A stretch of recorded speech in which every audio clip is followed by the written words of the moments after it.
All right, so the first one here is uh, an alternate viewpoint on left versus right.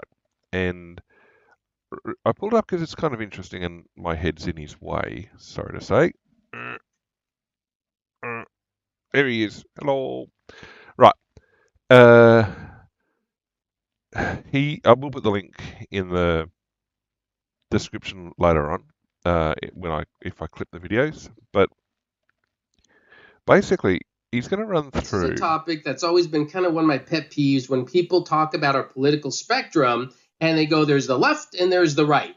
And you have communists on the left and Nazis on the right, and this kind of polar opposite sides of the political spectrum. And every time I see that, I'm thinking, what are you talking about? This is not the right way to look at it. Okay, so he's basically going to take a different viewpoint. I mean, there he is if you really want to see. In fact, we might just leave it like that then. Um, the so David in History for the Ages, he's looks at the political spectrum on the left right that most people look at it as such. Or he looks at it as more of a well, certainly as a spectrum. Most puts it up as a rainbow type thing. He explains the origins of the left right split and why we call it the left and why we call it the right. Goes back to the French Revolution.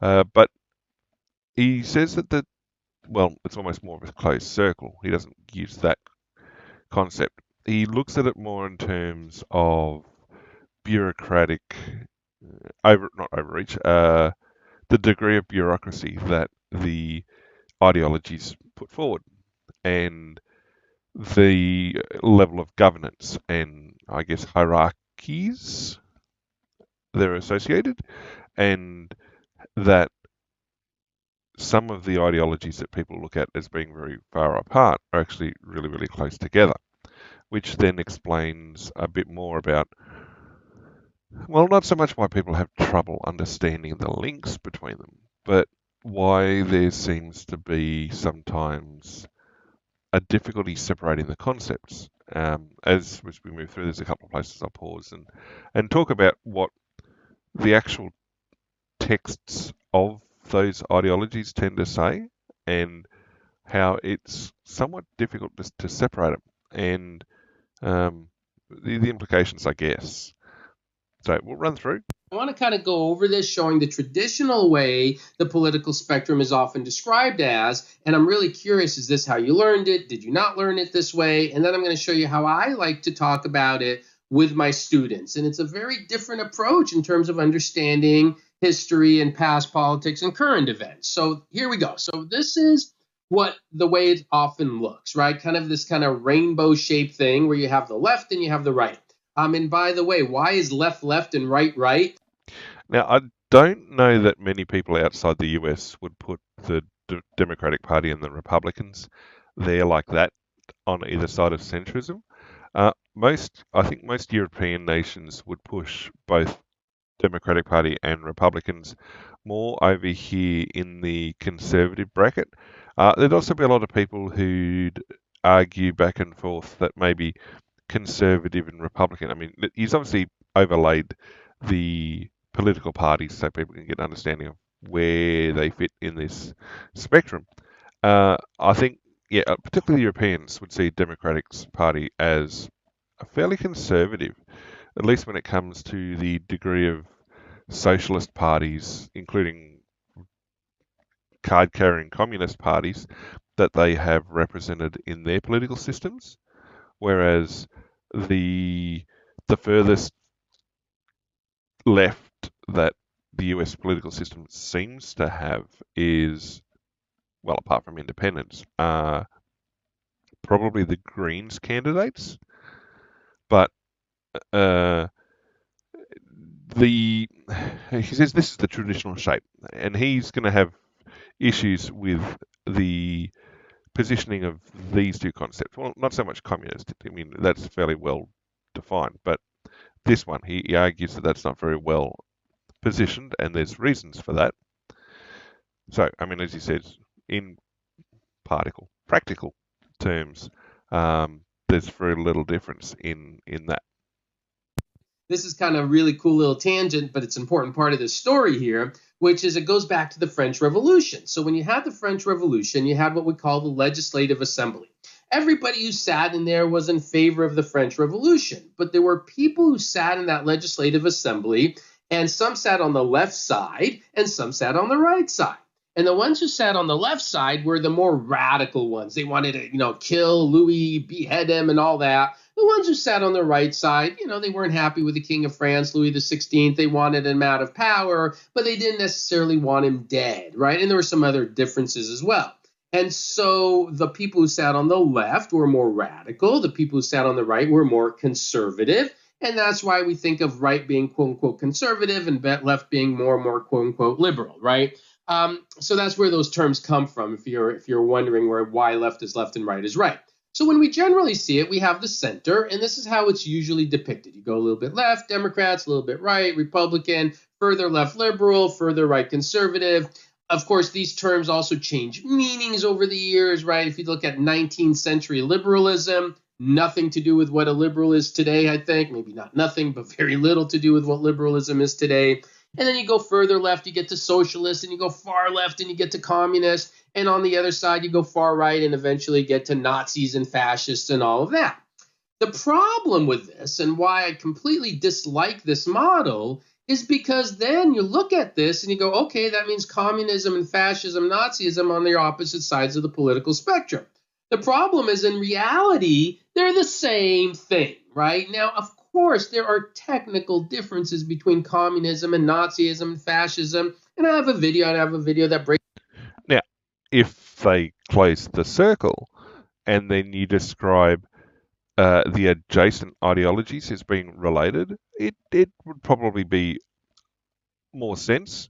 He's going to make arguments about this. Now, I think the big reason why it's like this is probably, well, the rise of fascism, the existence of the fascists with the civil war in Spain in the 1930s. On the one side, you had the socialists, and they're basically international socialism. You had, I'm not 100% sure if they're actual communists. I'm sure they were at some point. There were certainly the international brigades, which were they're fighting on very socialist grounds. And on the other side, you had Franco and the Germans and the Italians. So you actually had the Italian fascists, and then you had the Nazis. And as a precursor to World War II, I think it's a very interesting. It's horrible what they did to the population of Spain, and it's little wonder Franco kept the Spanish effectively out of the war.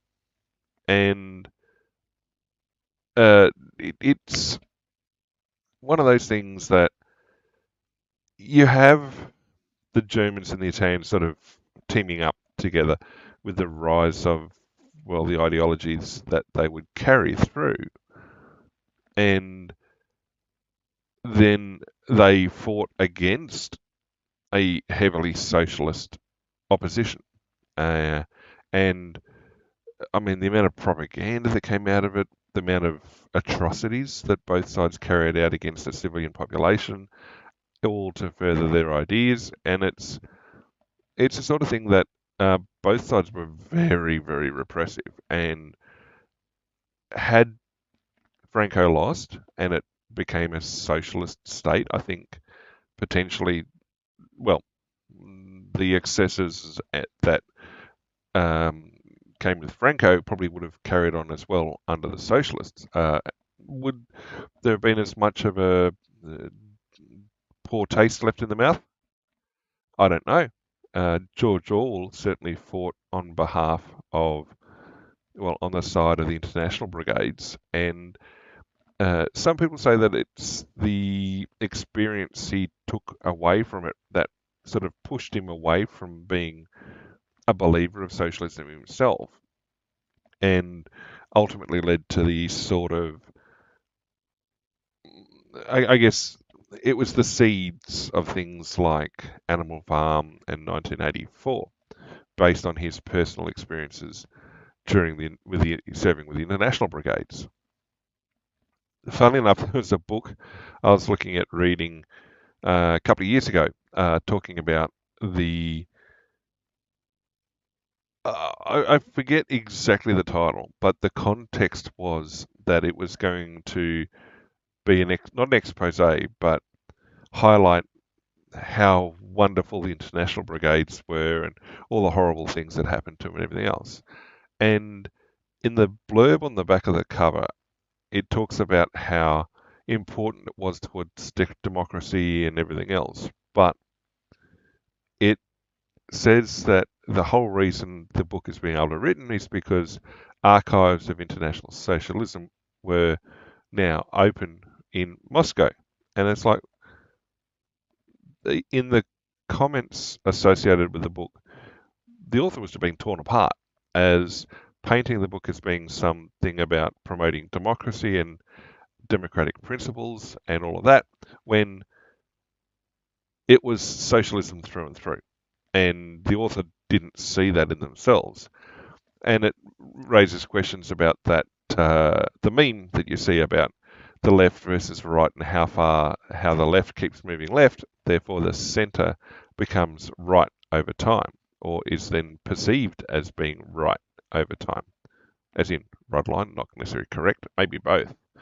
But it was it made me wonder what the author's position was, whether they were being disingenuous and trying to deceive in the output, or whether they truly believed that their socialist ideals or their marriage of socialism and democracy was democracy or represented democratic principles. Um, I never ended up reading the book because even just from the blurb, I realised the author and reality didn't talk very often in the book. So, uh, yeah, I went and read something else. But it was it was funny to see them torn apart, by people who obviously gone and read it, or at least were challenging the idea as to the ideology. So uh, it was also that it was interesting too, like the Spanish Civil War was interesting too because it gave the Germans a chance to test their modernization of their military hardware. Not so much test their military procedures. They certainly didn't blitzkrieg during, well, I don't recall them blitzkrieging during the Spanish Civil War, but it certainly allowed them to test some of the newer hardware that they'd been developing. And I do think that there were some observers, neutral observers, who recognised that the Germans had sort of jumped up technologically a lot faster than people had expected. Well, particularly after the hamstringing that was supposed to have happened as a result of the Treaty of Versailles. But the use of that as an attempt to do it. Now, the funny thing is, coming out of the Spanish Civil War, Germany under Hitler eventually, well, wouldn't say allied, they were tolerant of the Russians, particularly when it came to dividing up Poland. And both sides obviously distrusted each other significantly. They were both looking at each other like diplomacy, the art of saying nice doggy until you can find a big enough stick. That, I think, is the simplest way to explain Germany and Russia up until Germany invaded Russian territory. It was, I mean, it's complicated. I don't think many people would say they were truly allied or anything like that, but they were two ideologies that people now say, well, they're the extreme opposites. Why did they align? Uh, I think in terms of reading a lot of the policies and things that Hitler wanted to independent implement, in Germany to help basically raise his people out of the post-Versailles slump and post-Civil War problems, that a lot of the policies he put forward were extremely socialist. I mean, he was looking at building a social welfare state before the idea of a social welfare state. That there are policies and uh, procedures. There are certainly government policies that you see echoes of in social democracies today, that are often associated with the more liberal side of the spectrum or the more socialist side of things. But people look at him as being hard far right.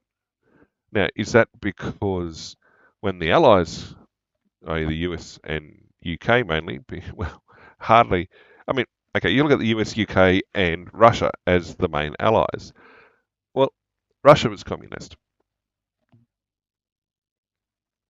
The US and UK at the time, I believe, well, FDR apparently was somewhere between liberal and socialist, according to some people. But it seemed, I mean, was Churchill right or left? I mean, certainly some things he did were conservative, some things he did were extremely liberal. Ask the Indians what they think of Churchill. But you've got three world powers that I don't think set aside their ideologies to fight things. They certainly looked the other way on a lot of things. The excesses of what Stalin was doing, I think, were understood. They just chose to look the other way whilst it was going on. I find it hard to believe that uh, nations with such diverse ideologies, like such opposite ends of the spectrum, could come together to take on a common opponent, which you look at in this regard. That you'd have, let's say, you're looking at a conservative UK government. People say that the Americans were maybe a conservative, well, maybe over here actually, and then the Russians down here, all lining up to take on the Italians and the Germans. That seems odd. Now, I don't think many people have issue with how Nazism and fascism is closely aligned, given how strong the relationship between Italy and Germany seemed to be. But it seems in hindsight that probably the Allies were down this branch, we'll say. But it gave, there was not a battlefield reason, there was a reason why it was beneficial to set up your opponent as something being extremely opposite from what you believe, because it makes it easier to dehumanize them and to therefore go in and kill them because you don't believe they're human, because you believe that all of their ideology, all of their governments, all their governance and everything else is completely invalid and needs to be eradicated. Okay, that's what you can sell the people to get them to pull the trigger when they're facing them. It sort of becomes a bit of a lie when you look at how many of the government how much government infrastructure was left alone post World War II, and how many former Nazis were basically allowed to retake their civilian posts. German judiciary, for example, was largely untouched. The establishment of intelligence services post World War II, particularly in Allied nations, and certainly in Germany, relied very heavily on people who only a few years before were wearing very, very fetching uniforms. And I mean, probably not on the same level as forgiving Unit 731 for what they did, but there certainly was a lot in post-war Europe and Reconstruction that people should have raised questions about. Okay, obviously you want to live and let live, try and forgive your opponent, but there was certainly a lot of infrastructure, a lot of those pillars of government that magically were allowed to continue or be repopulated with people that, yeah, you really question. There was a strong willingness to work with it, but they were seen as ideologically incompatible, irredeemable, only a year or two before. And yeah, okay, quite honestly, there were policies and procedures that, particularly when it came to international relations, that didn't work very well and were very much abhorrent. The the sad thing, though, is I think, I mean, sidetrack slightly here, but a lot of nations, including the so-called good guys, held views like that.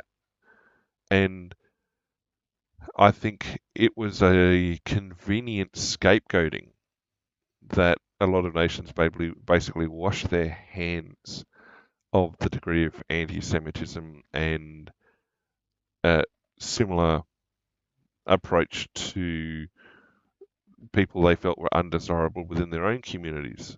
And it's like the idea of concentration camps created by England during the Boer War. England gets a pass on that.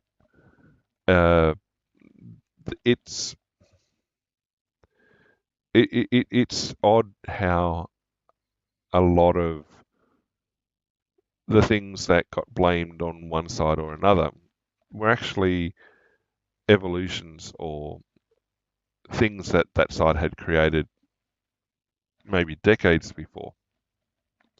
Yet people were able to wash their hands and pretend otherwise and look the other way on what took place because it was politically expedient.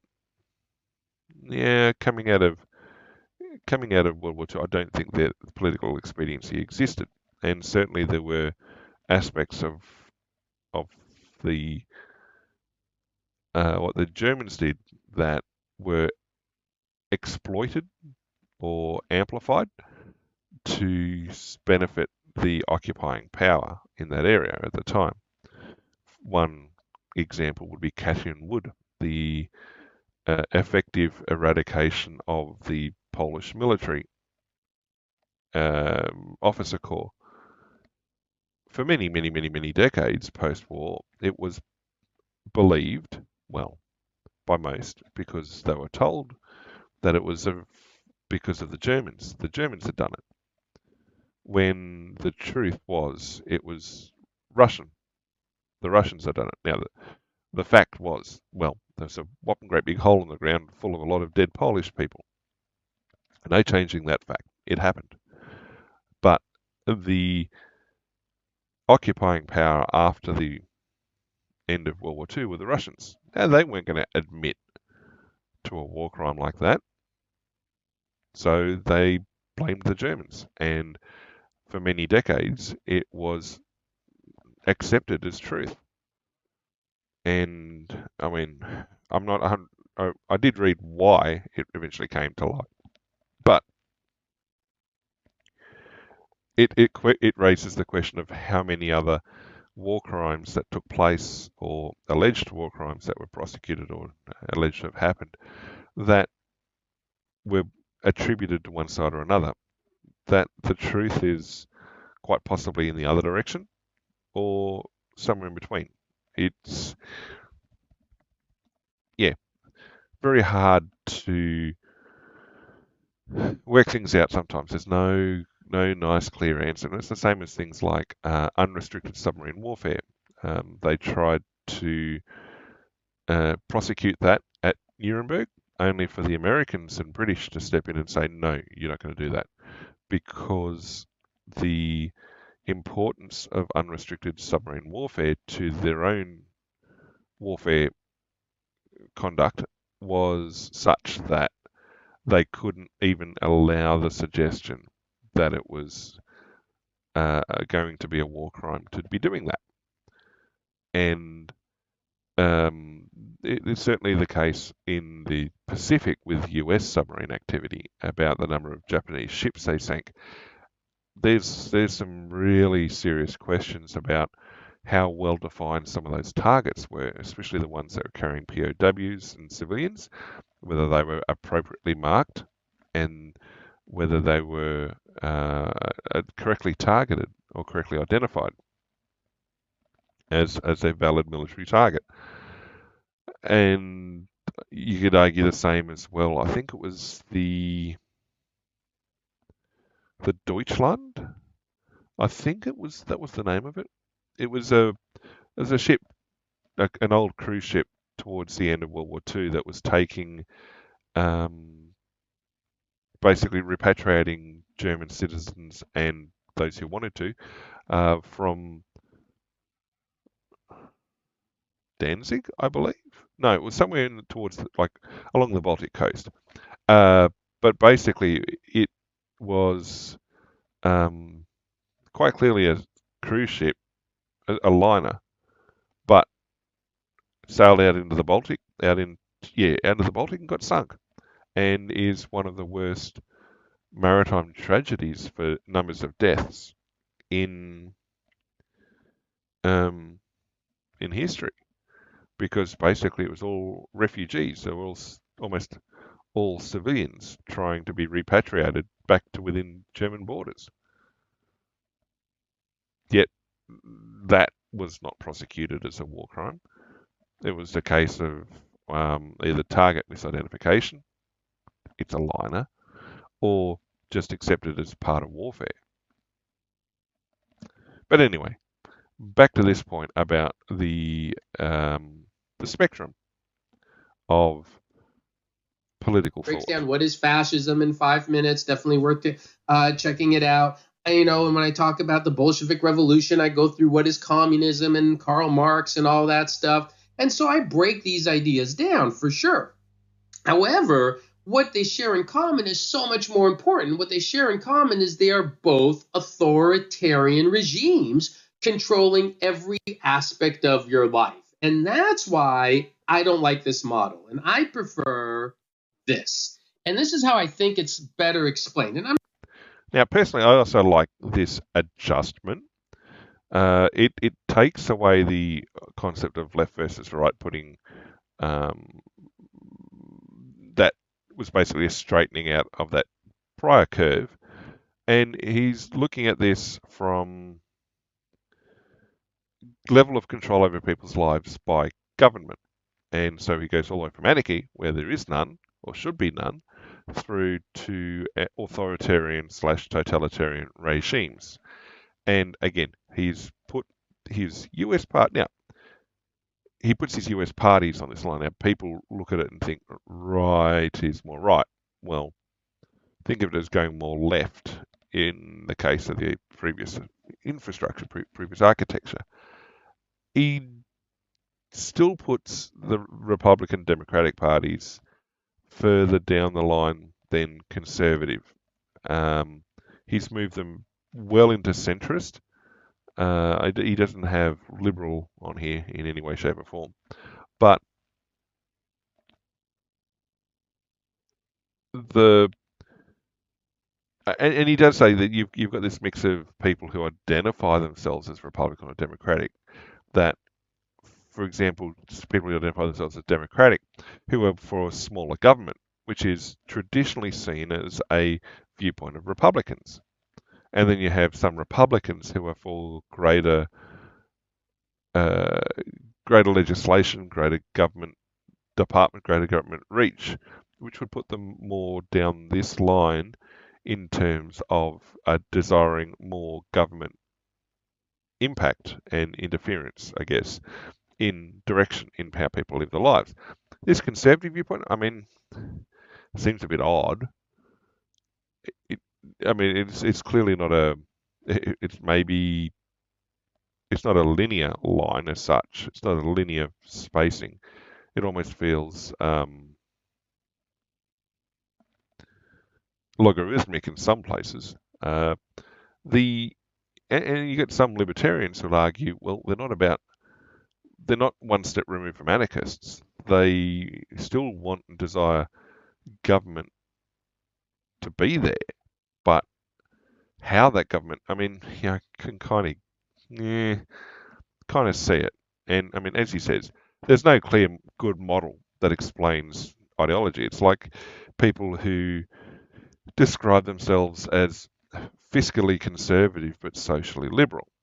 That's kind of how social democracies are seen to work, that the government is being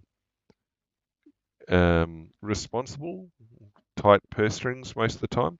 They've got to ensure they have adequate funds in budgeting to then distribute those funds into, well, keeping the nation state fiscally viable, but also to have sufficient funds then to address on the social welfare systems that they want to implement. And the idea of having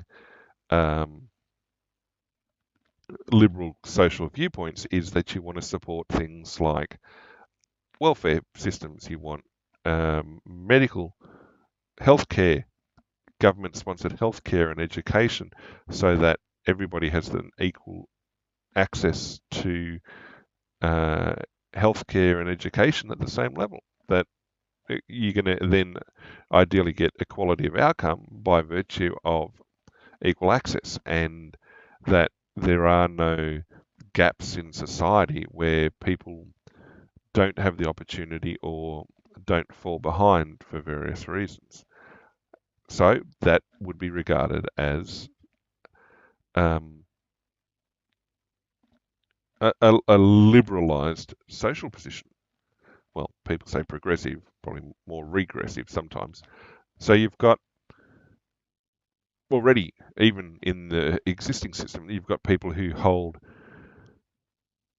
viewpoints from multiple parts of the spectrum, depending on what it is you're talking to them about. So, with NATO membership for a bunch of countries, the more socially liberalised or the more liberalised the nations were, you often saw them spending less on their defence in terms of their budget, which was one thing Trump was complaining about with NATO in his first administration, was that many of the nations are not meeting the defence spending requirements that membership of NATO obliges them to. I think it's like 2.5% or something like that. But when you look at those nations, they basically consider that not required spending because, well, NATO umbrella and all the other bits and pieces. But they've deprioritized spending on maintaining a standing military at a certain standard of capability in favour of other places to spend their budget. And people often see a military as a conservative thing because, well, you're conserving the nation state, you're conserving a viewpoint of things.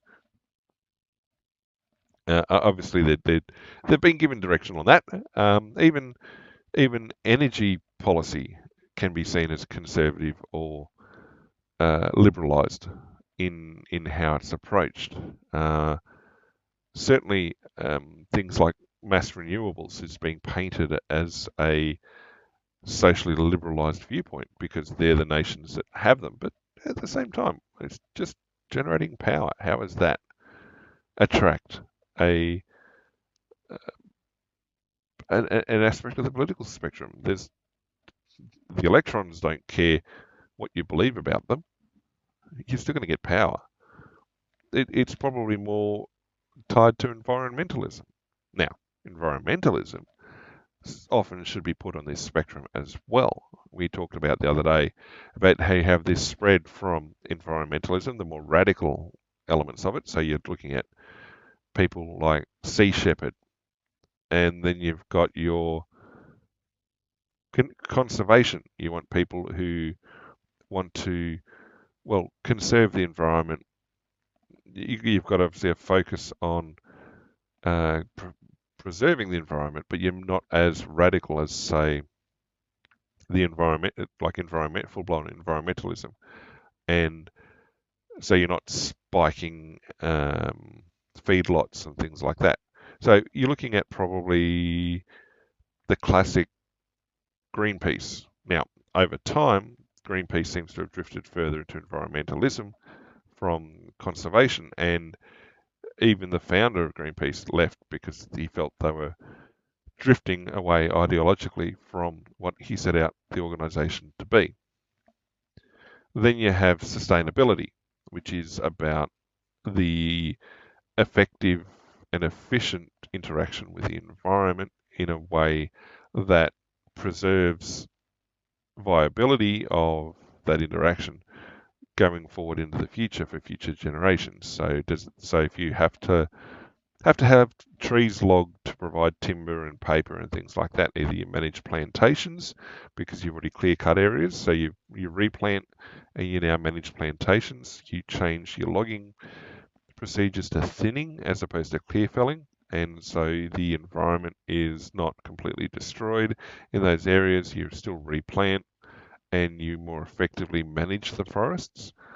In terms of agriculture, you're looking at reducing stock levels. You may be looking at alternate cropping in order to better conserve or to better retain integrity of the soils, of reducing agricultural runoff, protecting waterways and watersheds, because the more you protect it now, not only does it become more efficient and ultimately more commercially viable, but they also sustain the environment for future generational uses. And then you just have outright exploitation, which is strip mining without rehabilitation, clear felling of forests and not replanting, basically completely stripping out every bit of financial viability out of the environment and leaving it as is. The old Atlantic cod fisheries were exploited in that way. A lot of fisheries requires fisheries management because in the past, well, it may have been not meant to be exploited. It's just people didn't understand how fisheries were operating and the life cycle of fish stocks, and so stocks collapsed. Okay, so that should also fit in here somewhere as well, and it's entirely possible you have very conservative people that are very environmentally focused, yet when you think about your classic environmentalists, they're probably more anarchist or heavily socialist. I'm not saying this is the only way to think about it, right? I know, there are different approaches, and some people say this might be kind of oversimplified model because it doesn't capture everything.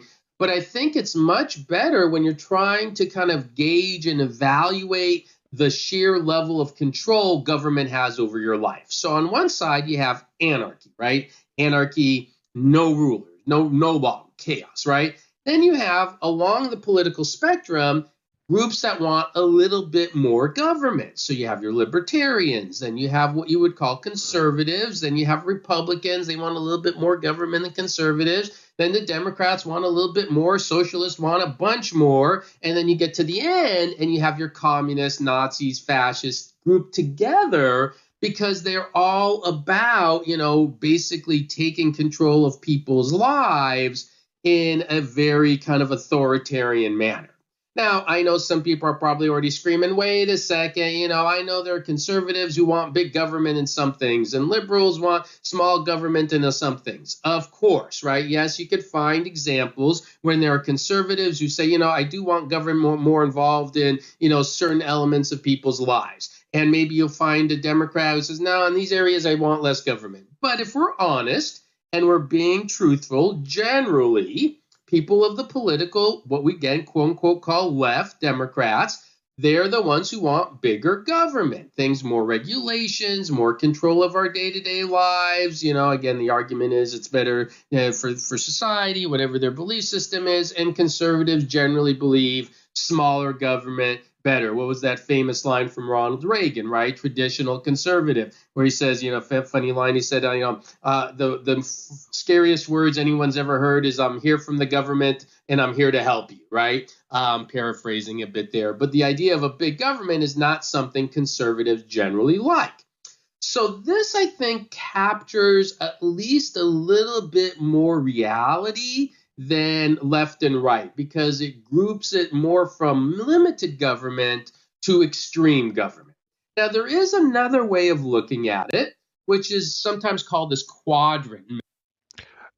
I was initially looking at, like, when I got shown this, I'm like, oh, well, that's a much better way to explain things than straight left versus right. I don't agree that populism is seen as economic left and centrist. Certainly not if you believe the media or listen to the media about how bad populism is. The way they're painting it is they would paint.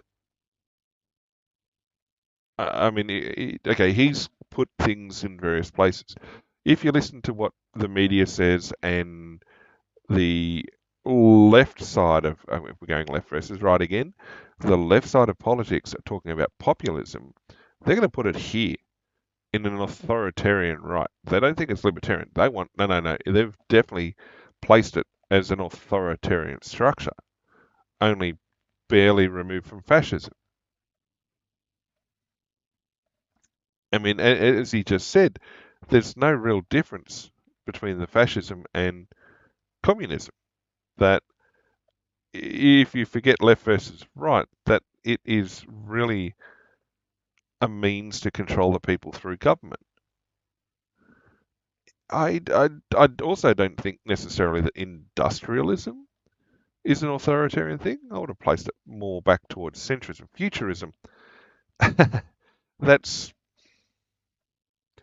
my understanding of it, is that it's probably more libertarian left, the way it's painted. I mean, because I guess a lot of the authors that write about futurism are probably left leaning. I mean, there's some libertarian rights in there as well.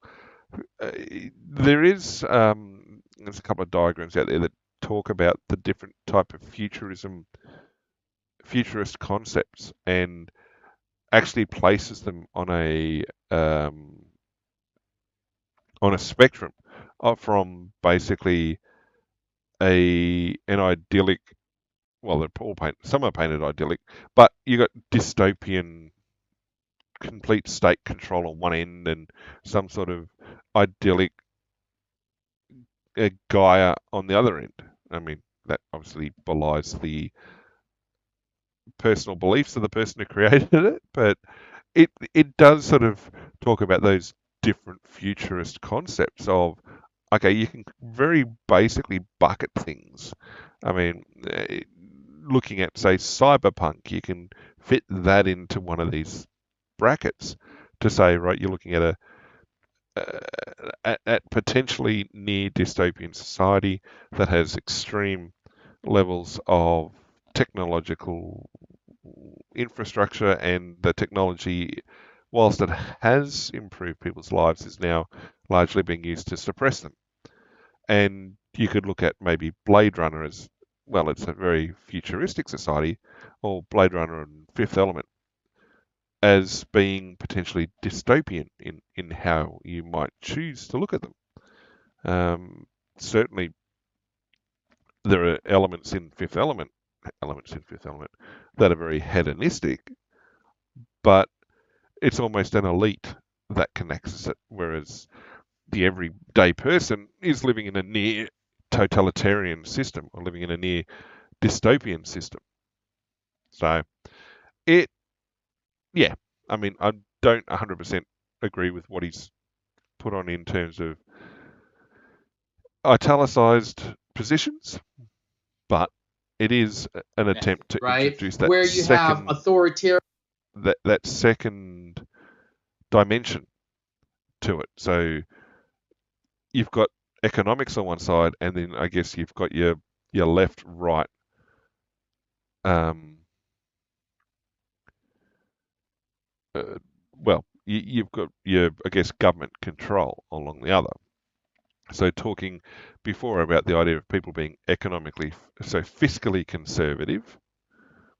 Okay, we'll go economically right using their old thing, but liberally social, so socially liberal. Well, there you go. You're now down here in this libertarian right bracket because you've got those fiscal management concepts and you've got the social welfare systems. But with what he said about the libertarians, generally you're looking at a fairly reasonable amount of government oversight and policies and everything else. I don't think many people would see themselves as libertarian in that bracket. So yeah, it's well, as he says there, social libertarian down here often have authoritarian tendencies, and yes, I've seen some of these people quite like that. So, but that's the problem because he's put this level of government control up and down here. They're authoritarian left. It's, I mean, scratch a liberal, find a socialist, or find a communist. Libertarian, and then you have more left and conservative. But this also has a little bit of problems to it because, if you think of kind of social libertarian, right, what you would see on the bottom left, and you think, well, okay, they're libertarians, so by this idea, do they not want a lot of government? Well, they kind of do, right? Because they also want, social justice, redistribution of wealth, and that doesn't happen without bigger government involvement.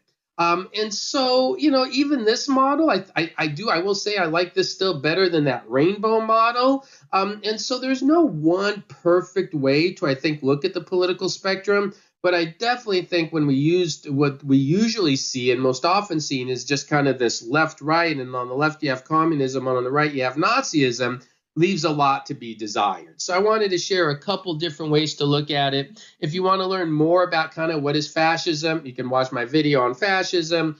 I have a whole video on totalitarianism you could watch as well, a little bit longer. My fascism video is short, 5 minutes. Totalitarian is a long, detailed lecture my students watch, but I think it'll bring a lot of insight into a lot of this. So some things to think about. Hopefully you enjoyed that. Drop a comment, share the video. Thank you, everyone. I hope you found that interesting, and have a great day. Bye.